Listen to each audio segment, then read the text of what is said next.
Alright guys, here's just a little overview of this die grinder. It's a Milwaukee m12, whatever 2-inch die grinder.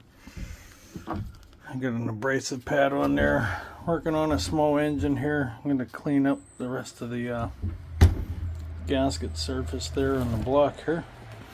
And this is how I do it.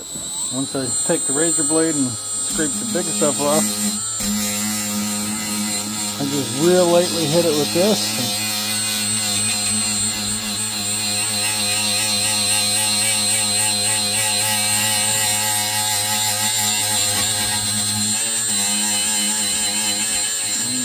More up the surface. It's kind of hard to do with one hand here, but we're getting it.